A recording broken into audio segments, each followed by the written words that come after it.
Delante de tu trono, Señor, yo quiero estar para contemplar tu hermosura y santidad.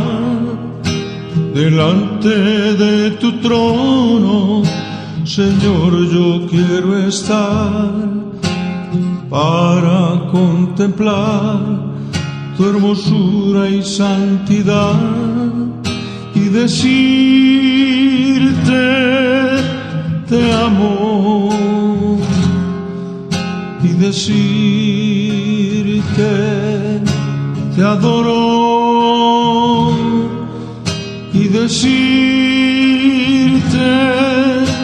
te amo y que eres todo para mí. Delante de tu trono, Señor, yo quiero estar para contemplar tu hermosura y santidad. Delante de tu trono, Señor, yo quiero estar para contemplar tu hermosura y santidad y decirte te amo y decirte te adoro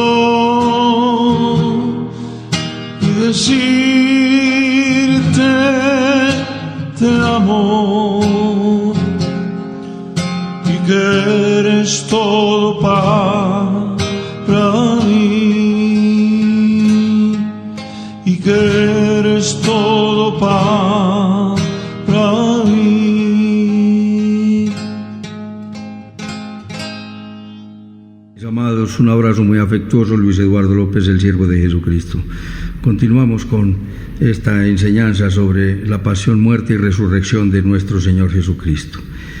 Vamos ahora, en esta ocasión, a hablar de nuestro Señor Jesucristo resucitado en gloria, apareciéndose a sus discípulos. Jesús resucitado con sus discípulos, y Él aparece de una manera providencial y sobrenatural. Jesucristo tuvo todos los padecimientos, la muerte fue comprobada, fue verificada, le pagaron a los soldados para que ellos se quedaran allá custodiando, pusieron en el sepulcro una piedra de más de 2 toneladas que no pudiera removerse con facilidad, y el Señor resucitó. La piedra fue removida.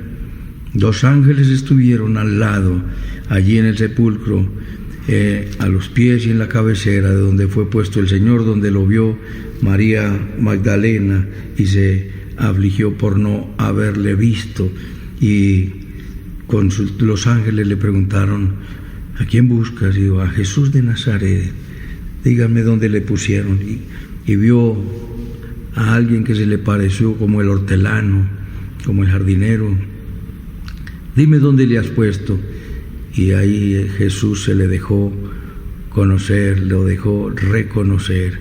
Le dice: no me toques porque aún no he ido a mi Padre, pero voy a mi Padre y a vuestro Padre. Dile a mis hermanos que voy a mi Padre y a vuestro Padre. Y en esa misma hora, en ese mismo día, ya por la noche, se apareció. Nos dice en el versículo 20-19, capítulo 20-19 de San Juan: cuando llegó la noche de aquel mismo día, el primero de la semana, estando las puertas cerradas, en el lugar donde los discípulos estaban reunidos por miedo de los judíos, vino Jesús y puesto en medio les dijo: paz a vosotros. Jesús, de una manera poderosa, donde las puertas estaban cerradas, el lugar era no sabemos qué tipo de edificación, una casa seguramente, y tenía las puertas cerradas, estaban reunidos porque tenían miedo, apenas era normal. Mataron a nuestro líder, van a seguir con nosotros, y además que era la costumbre en la antigüedad, perseguir a todos, acababan con la cabecilla y seguían con los demás para que de ellos no se levantara otro supuesto insurrecto, como lo estaban diciendo. Se encontraban allí, como dice, estaban encerrados, tenían miedo, estaban atemorizados por todo lo que acababa de suceder con su maestro. Luego, de un momento a otro, aparece el Señor en medio de ellos y de manera sobrenatural, porque, reitero, dice, las puertas estaban cerradas, Él no tocó la puerta.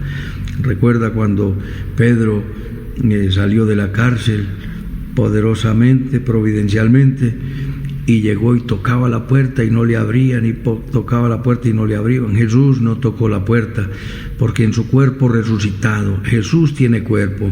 La pregunta que podríamos hacer, ¿Jesús tiene cuerpo hoy en día? Pues ya te lo dije, Jesús tiene cuerpo, de carne y de hueso. Si no tuviera cuerpo, entonces no resucitó, como lo dice Juan en Lucas 24:39, y le dice, Lucas lo cuenta de otra manera, se apareció, ellos estaban a puertas cerradas, y les dijo, Tomás, ven y toca, que un fantasma no tiene cuerpo y no tiene hueso como yo tengo, ¿cierto? Jesús no tuvo necesidad de tocar la puerta, porque su cuerpo de gloria, al parecer, como lo vemos narrado en la Escritura, este mundo de esta creación, de esta materia, no obstaculiza la materia celestial. Recuerden, en 1 Corintios capítulo 15 nos dice que hay cuerpos celestiales y hay cuerpos terrenales. Una es la gloria del sol, otra la gloria de la luna y otra la gloria de las estrellas. ¿Sí? Los ángeles tienen cuerpo. Muchos dicen que los ángeles son seres incorpóreos. Los ángeles tienen cuerpo, sí, pero tienen cuerpo celestial. Los demonios no tienen cuerpo, porque ellos abandonaron su morada. Su morada no era el cielo, sino su cuerpo. Los ángeles que no guardaron la dignidad y no guardaron su morada fueron arrojados en prisiones, dice el libro de Judas. Los demonios son incorpóreos, por eso necesitan meterse en los seres humanos para hacer su obra diabólica y desviar al hombre del verdadero camino de salvación, que es nuestro Señor Jesucristo. Pero ese es un tema que miraremos después, cuando estudiemos acerca de los ángeles y de los demonios. Vamos a estudiar mucho, hay mucho que narrar de las Sagradas Escrituras. A los acontecimientos sobrenaturales, María Magdalena acababa de dar testimonio de la aparición gloriosa del Maestro y de su diálogo con dos seres angelicales. Pedro y Juan, habiendo dejado por unos instantes el lugar donde se encontraban reunidos, también dieron cuenta de la desaparición del cuerpo del Señor. Todo esto sumado con la furia criminal de la dirigencia religiosa judía, que se había ido en contra de su maestro hasta el punto de propinarle una muerte excesivamente cruel e inmisericordia, tenía a los discípulos llenos de pánico y de terror. Por eso se encerraron. Ahí viene la consolación hermosa y sobrenatural, como nos lo dice, que el Dios que tenemos es Padre de toda consolación, que nos consuela en las tribulaciones para que nosotros podamos consolar a los que andan en tribulación con la misma consolación con que somos consolados. Segunda de Corintios capítulo 1 versículo 3. Aquí aparece Jesús en medio de ellos con palabras consoladoras y les dice en un tono resonante: paz a vosotros. Sabemos que la presencia del Señor es paz. La presencia de un ungido de Dios trae paz. Una persona llena del Espíritu Santo es paz, no por la persona, sino por el Espíritu que viene dentro de él. Por eso anhelemos la presencia del Espíritu Santo para que seamos instrumentos de paz, siervos del Príncipe de Paz. Sabemos que de manera sobrenatural solo Él es el que calma las tempestades, sean las que sean. Cuando se montó el barco, dijo, pasemos al otro lado. Se largó la tempestad, Él dormía. Y se ofuscaron, se enfurecieron. Y, Señor, ¿no tienes cuidado que perecemos? Hombres de poca fe, calla, enmudece. ¿Por qué les dijo hombres de poca fe? Se les había olvidado que lo primero que les dijo fue pasemos al otro lado. Y Jesús calmará tu tempestad y te pasará al otro lado, mi amado que me escuchas. Las evidencias sobrenaturales e incontrovertibles. El Señor les mostró inmediatamente las heridas de sus manos y de su costado, en que fue traspasado, fue con lanza y con clavos. Recordemos la palabra del profeta Zacarías: mirarán a mí a quien traspasaron. Zacarías 12:10 y 13:6, y preguntarán: ¿qué heridas son estas en tus manos? Cuando hubo dicho esto, versículo 20 de Juan, les mostró las manos y el costado, y los discípulos se regocijaron viendo al Señor. Entonces Jesús les dijo otra vez: paz a vosotros, como me envió el Padre, así también yo os envío. Paz a vosotros. De nuevo, el Señor de gloria será visto por los judíos, y mirarán al que traspasaron y le preguntarán: ¿qué heridas son estas en tus manos? Y esto será en la segunda venida de nuestro Señor Jesucristo, cuando Él derrame espíritu de oración y de gracia sobre Israel y sobre Jerusalén. Allí vemos que no se trataba de una aparición, de una teofanía, sino que había llegado a ellos en cuerpo de gloria, donde ni las puertas cerradas ni las paredes implicaron obstáculo para el Señor de gloria. Lucas confirma cómo el Señor se presentó vivo muchas veces, con pruebas indubitables, cuando empieza a escribir el libro de Hechos, capítulo 1, versículo 3. Y a sus apóstoles les dio el mandamiento por el Espíritu Santo. Hubo regocijo sobrenatural. Habiendo dicho esto, sobró y dijo: recibid el Espíritu Santo. Miraremos esto en la próxima. Las circunstancias que tenían acorralados a los discípulos no eran pequeñas. Tenían un temor y pánico bien fundados, pero la presencia del Señor destruye todo temor. A la presencia del Señor desapareció todo ese pánico que tenían, porque pensaban que los iban a capturar a ellos también y los iban a crucificar también. Recordemos que el amor echa fuera el temor, como lo dice 1 de Juan 4:18. El mandamiento más reiterativo en la Biblia, recuerda lo que te lo he dicho muchas veces: no temas, no temas, no temas. El nuevo nacimiento y la gran comisión a sus discípulos. Un día, en el huerto del Edén, Dios tomó el polvo de la tierra, hizo al hombre, y sobre ese muñeco sopló, y llegó el hombre a ser un alma viviente. Cuando Dios tomó el polvo de la tierra y sopló, salió espíritu de la boca de Dios, y el espíritu, al encontrarse con el cuerpo, se formó el alma, y vino a ser el hombre un alma viviente. Espíritu, alma y cuerpo.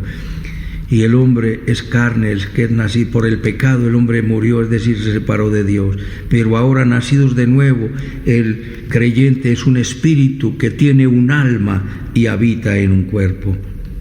Ahora Jesús sopla en sus discípulos y les otorga la verdadera vida. Ya Ezequiel lo había profetizado. Así ha dicho el Señor tu Dios: Espíritu, ven de los cuatro vientos y sopla sobre estos muertos y vivirán, dice Ezequiel 37:9. Y el Padre ya había enviado a su Hijo al mundo para que todo aquel que en Él crea no se pierda, mas tenga vida eterna.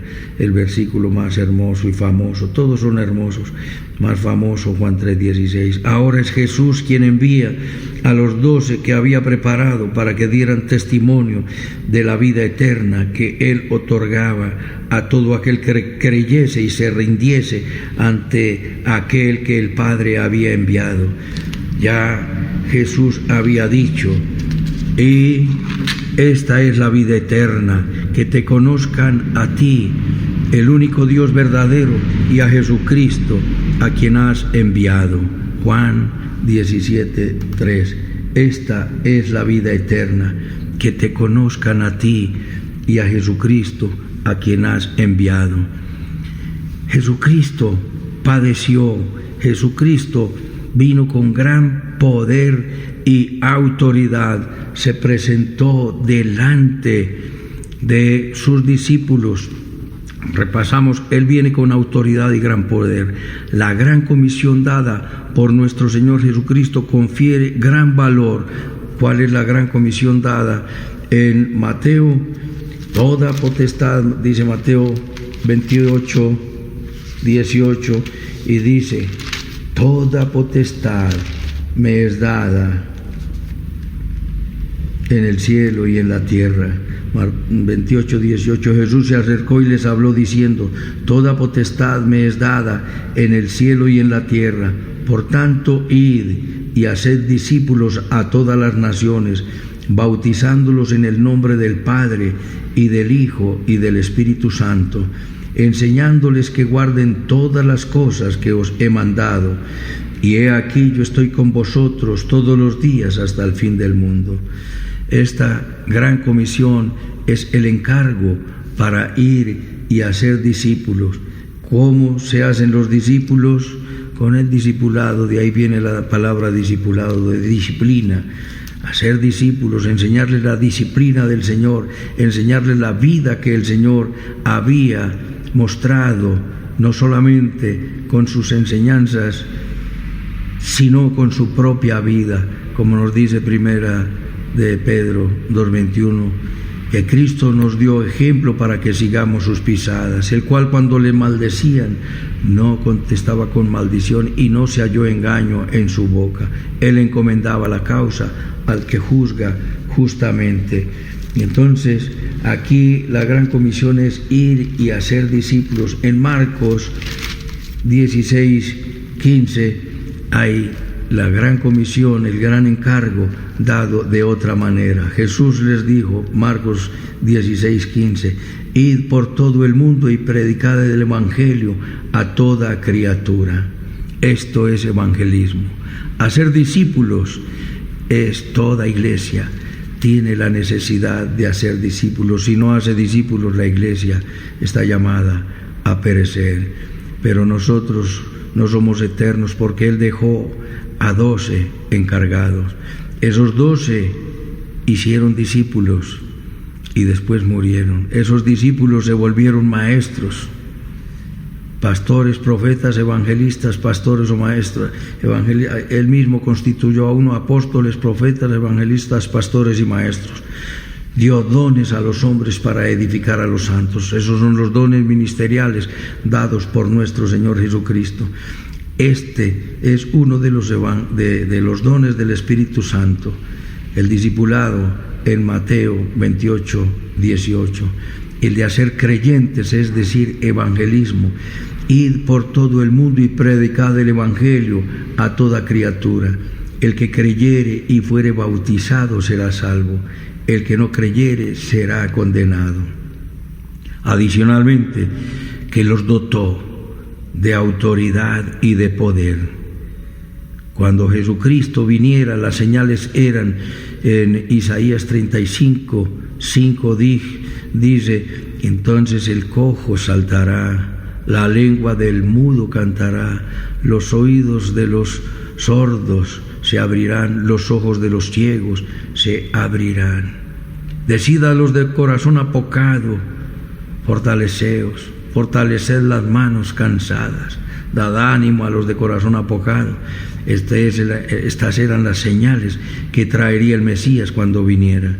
Y como Jesucristo vino y evidenció que Él era el enviado, ahora el Señor resucitado va a partir al cielo, de donde volverá y cambiará nuestro cuerpo de humillación en un cuerpo de gloria como el suyo, como nos dice Filipenses 3:21. En Filipenses 3:20 nos dice que nuestra ciudadanía es celestial. Ya el Señor como creyentes nos hace ciudadanos del cielo, Filipenses 3:20. Y el versículo 21 nos dice: nuestra ciudadanía está en los cielos, de donde esperamos al Señor Jesucristo, el cual cambiará nuestro cuerpo de humillación en un cuerpo de gloria como el suyo.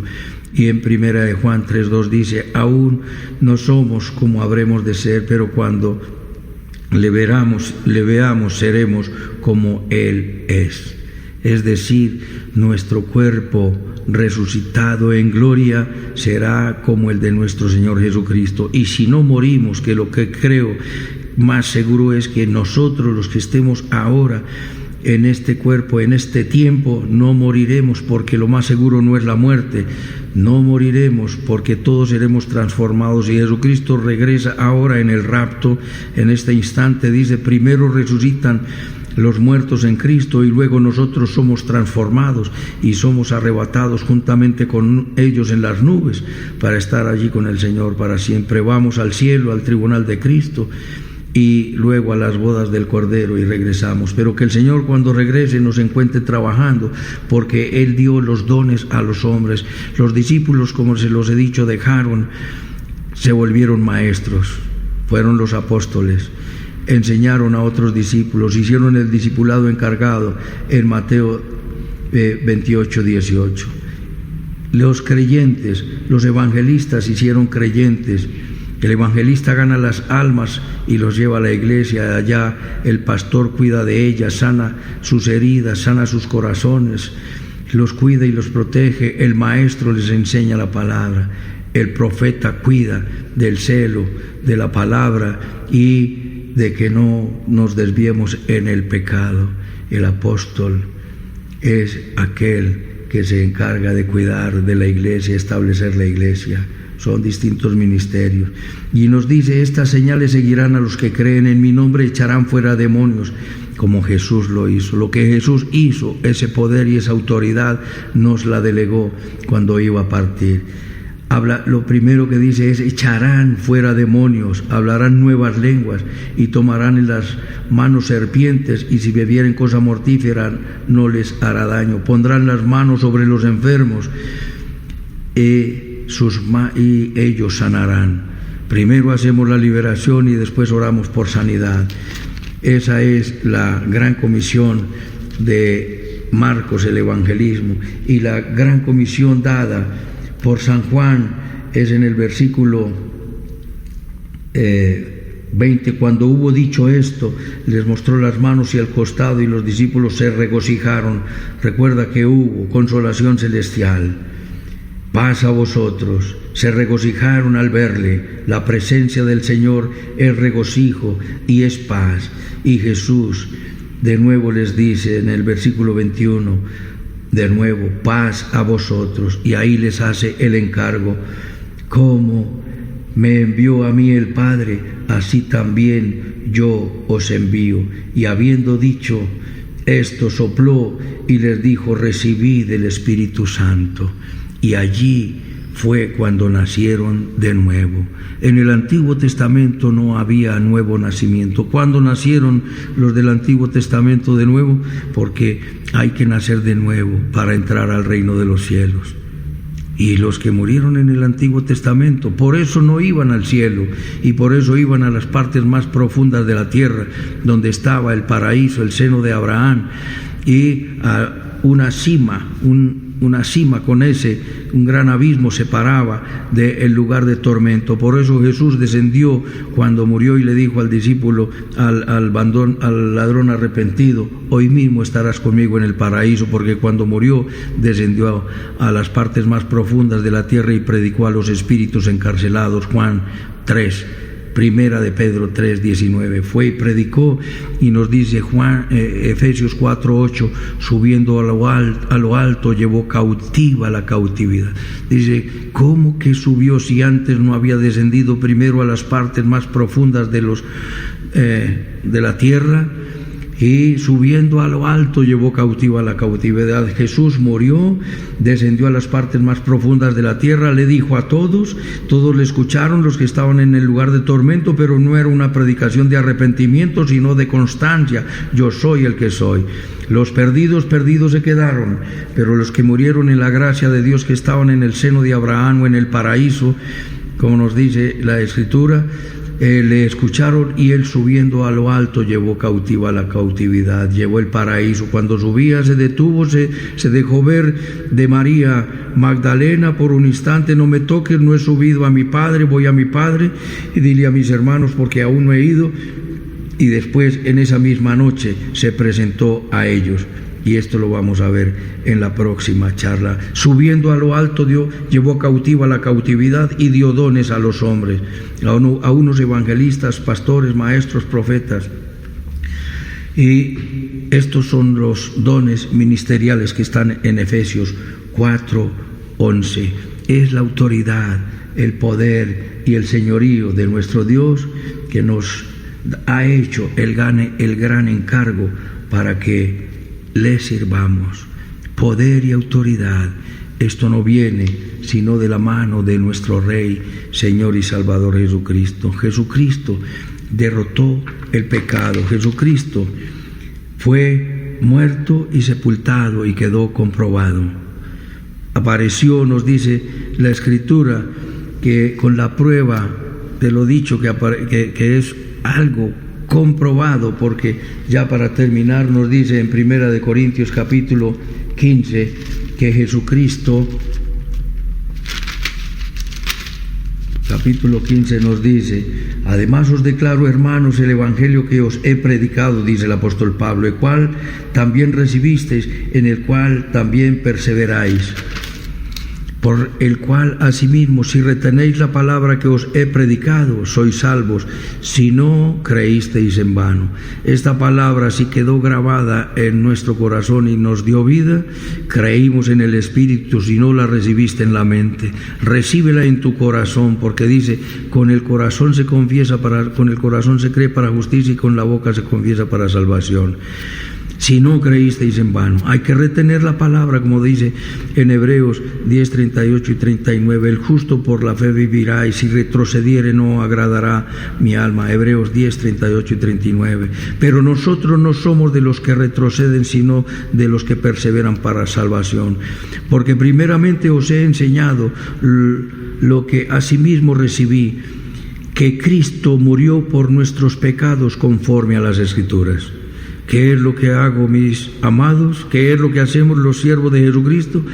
Enseñar conforme a las Escrituras, no conforme a fábulas artificiosas, dogmas, doctrinas o mandamientos de hombres. Y que fue sepultado, observa que lo dice varias veces, conforme a las Escrituras, que fue sepultado y que resucitó al tercer día, conforme a las Escrituras. Y que apareció a Cefas y después a los 12, y después apareció a más de 500 hermanos a la vez, de los cuales muchos viven y otros ya duermen. Y después apareció a Jacobo, y después a todos los apóstoles. Y al último de todos, como a un abortivo, apareció a mí. Es decir, como a un abortivo, como fuera de tiempo.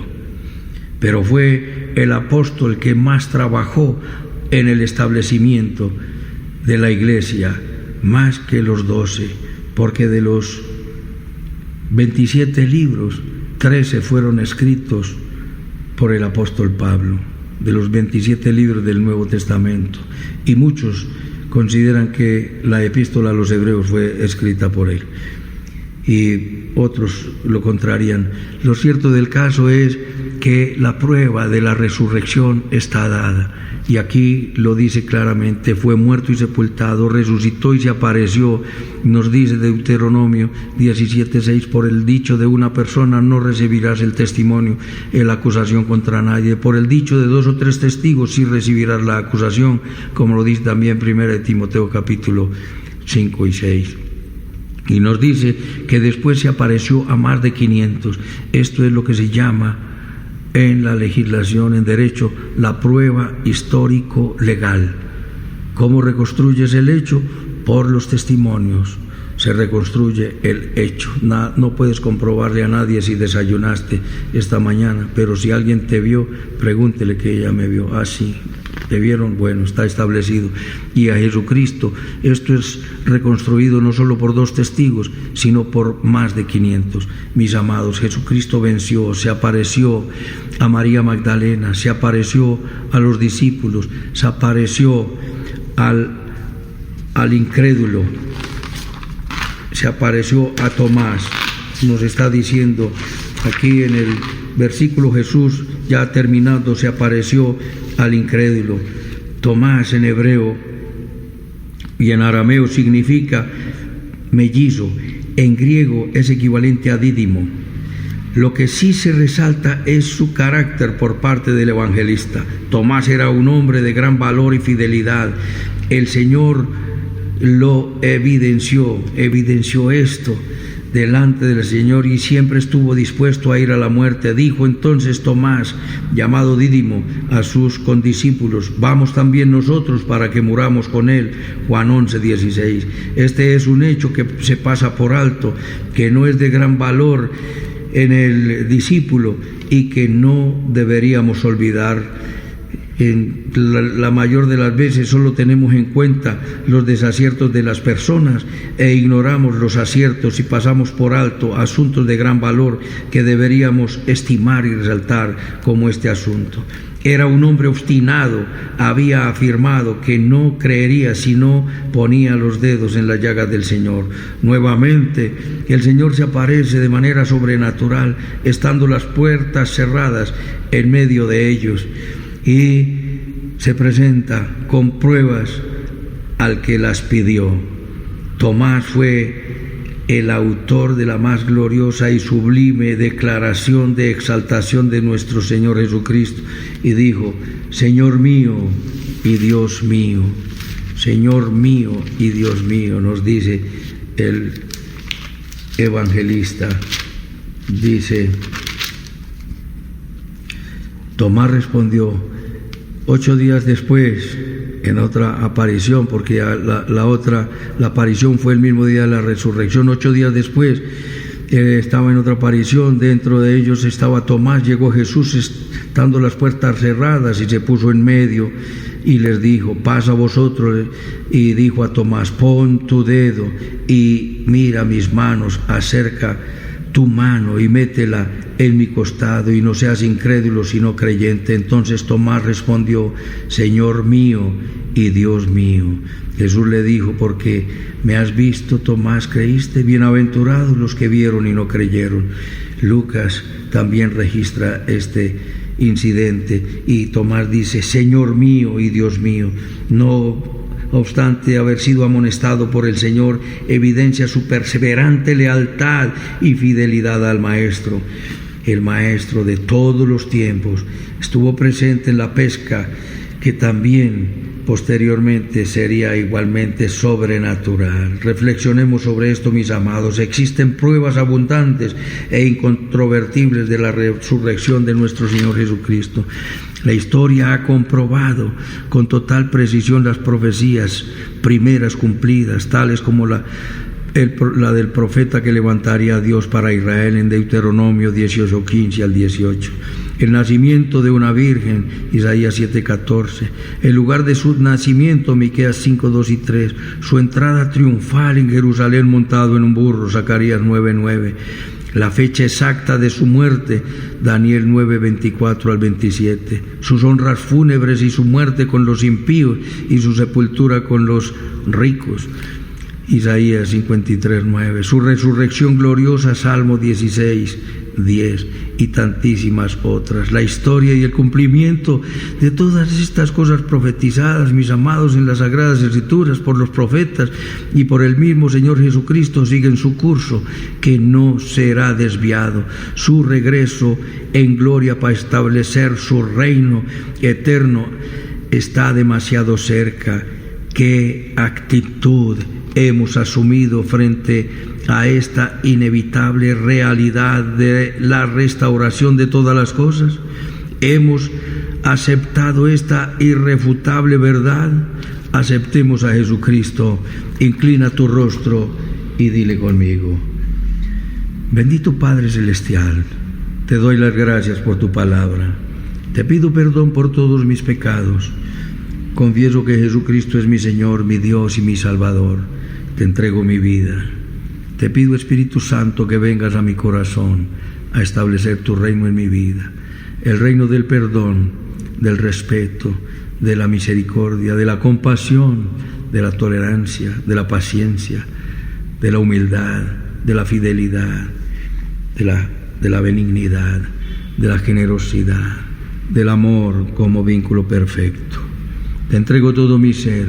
Haz de mí un vaso útil en tus manos para glorificar tu nombre. Recibe toda la adoración y mi entrega total y plena. Moldéame, Señor, conforme a tu voluntad. Venga a tu reino, ven a reinar en mi vida. En Cristo Jesús. Amén. Permíteme orar por ti, mi amado. Gracias, mi buen Dios, por este estudio hermoso, Dios de la gloria de tu palabra. Señor, enseñanzas maravillosas que están contenidas en tu palabra y son solo tu palabra, Dios. Y líbrame de añadir, Señor, una coma, una tilde, Dios de la gloria, porque está escrito, como lo dijo el apóstol San Pablo: Jesucristo padeció conforme a las Escrituras, murió y resucitó conforme a las Escrituras. Y Jesucristo, tú respondiste a la tentación: escrito está. Señor, y si escrito está, no hay otra verdad, y la creemos. Gracias por esta salvación tan grande. Señor, llénanos de tu paz, danos toda la transformación. Señor, bendice todos estos siervos de Jesucristo que me escuchan. Señor, y si nos sirven, creyentes que aún nos sirven, que todos seamos siervos útiles para la expansión de tu reino. Recibe toda la adoración, sé propicio a la necesidad y ruego de cada quien, la provisión material, el alimento en la mesa, Dios de la gloria, la salud vigorosa, el sueño reparador, la recreación, Dios de la gloria, amado Salvador, y la bendición material para todas nuestras necesidades. Oramos por nuestra nación, por nuestra América, nuestros presidentes, por los que están en eminencia, también por los alzados en armas, terroristas, bandidos, ladrones, prostitutas, ateos. Dios de la gloria, especialmente oramos por el pueblo de Israel y por la paz de Jerusalén. Por sobre todas estas cosas, Señor, ven pronto, Señor Jesús. Quedamos en tus manos dando la gloria al Padre, dando la gloria al Hijo y dando la gloria al Espíritu Santo. En Cristo Jesús, Señor nuestro. Amén, amén y amén. Un abrazo, mis amados, y hasta otra oportunidad.